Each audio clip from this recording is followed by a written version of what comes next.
This is the man who outran death. In 1945, when Shoal Ladany was just 14 years old, he found himself imprisoned in one of the most infamous camps of all, Bergen-Belsen. As the war in Europe drew to a close, more and more prisoners were being liberated. But not many people remember that it was the Red Army who took over the camp. And when they did, they found 60,000 dead bodies piled up outside. It was the worst place on earth. But somehow, Lenny managed to escape. He slipped past the guards in the middle of the night and ran for his life.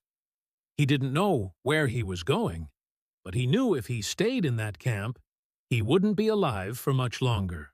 Eventually, he came across a group of British soldiers, and when they realized what he was, they helped him get out of there.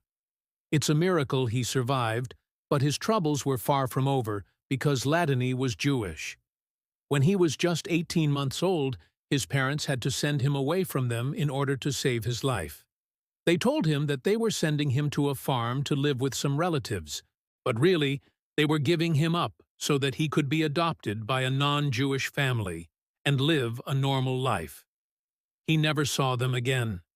And after escaping Bergen-Belsen, he had no idea that they were dead.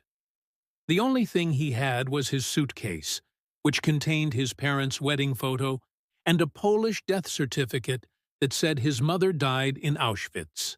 With no one to turn to, he made his way to Israel and started a new life.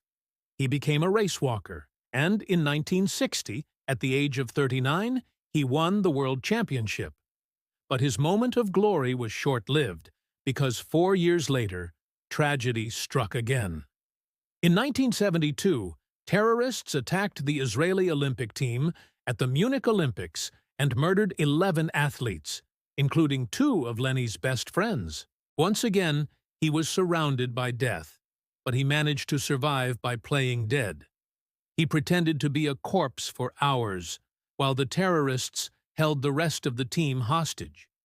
Then, when the Israeli forces finally stormed the building, he was one of the lucky ones.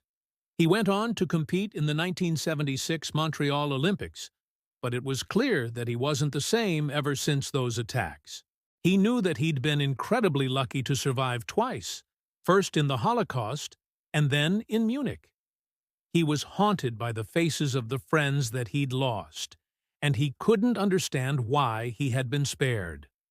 After Montreal, he retired from the Olympics and became a race coach, passing on his knowledge to younger athletes.